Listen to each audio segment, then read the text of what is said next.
We all know that the life of Darth Vader was mostly harsh. As Anakin, he spent his life joyfully becoming a Jedi until it wasn't that fun anymore. He was more interested in power. Once he got the power he wanted, he then fell into a complete despair, with only himself to blame. Not his old friend, master, wife, nobody around to really wish him a happy birthday. This is one of the more comical versions of what I think was a reality for Darth Vader. He lived with this for a long time, with being alone, utterly alone. In what is one of the few comedic versions of Darth Vader's life, this story comes from Star Wars Tales, and it's called Lunch Break by Jonathan Adams. The story begins in a seemingly casual setting of a break room where Stormtrooper Bob reveals to his fellow trooper Kajed that he has in his possession Darth Vader's personal diary. Bob casually mentions that he was summoned to Vader's quarters for cleaning duty, where he stumbled upon the diary under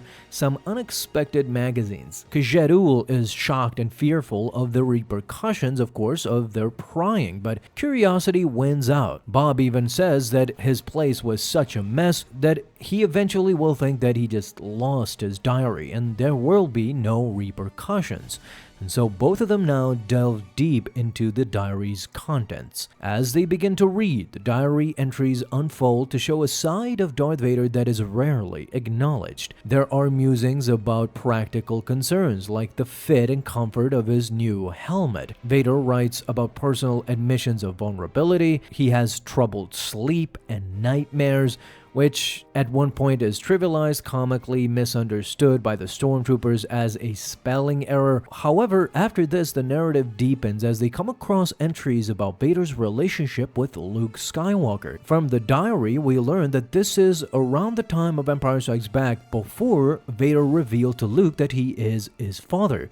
Vader's internal conflict is actually seen as he literally considers how is he about to reveal to Luke that he is his father. The writing shows that Vader was strategizing to the reveal with a mixture of hope and a dread for the future.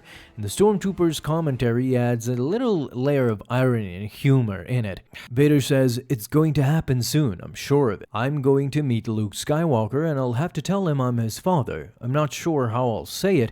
Maybe something like, 'Do I seem familiar at all?' or 'Hey, me and your mom used to date. Perhaps it would be best to be straightforward and say, look, I am your father.'" Which is funny because this is ultimately the route he actually took. He was straightforward and direct. And he continues, "The worst thing is, I'm not sure how he'll react if he even believes me, that is, which seems doubtful. I mean, what are the odds that his arch nemesis would wind up being his dad? He has so much anger towards me as is. This would only compound matters." He goes on to say that he wouldn't consider himself an available father. And as he talks himself through this, he actually understands more about his own character. So all in all, we come to a very interesting part here in the diary where Vader's actually talking about his birthday, and it paints a picture of his isolation and desire for recognition. Vader anticipates a surprise party that really never occurred, only to later discover that a party was being held for someone else. His disappointment is visible, and the two Stormtroopers reading this feel a mix of amusement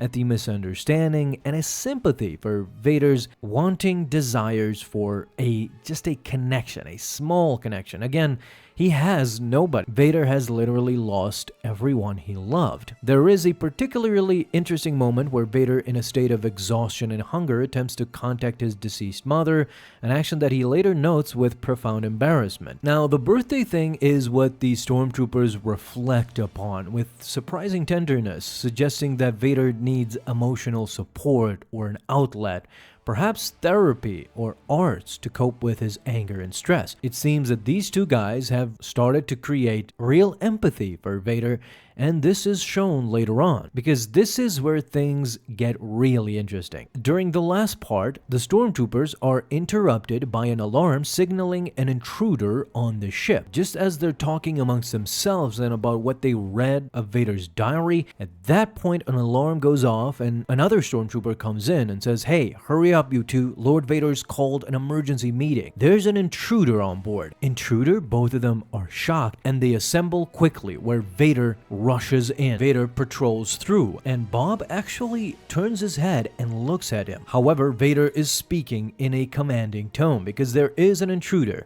that he says is of the utmost importance. It may be hard to recognize him as he is most likely dressed as one of you. When you find him, do not kill him. Bring him to me immediately. Dismissed. And once he dismisses all of the stormtroopers, they quickly scuffle away, except for Bob, who is still looking at Vader with a puppy sad face. Risking his own life, Bob approaches Vader, puts his hand on Vader's shoulder, and just silently wishes him a happy birthday, and then literally walks away. Vader is shocked. How does this stormtrooper know it's my birthday? As he looks upon the now dismissed Bob stormtrooper, he is gone, and Vader does not take any more action. He simply sits there, contemplating, and we have the end. So there you have it. Not a real serious story, more of a, as I said, comedic story, but interesting to imagine that even Darth Vader, at some point during his miserable existence as a Sith, wanted for Palpatine or somebody to just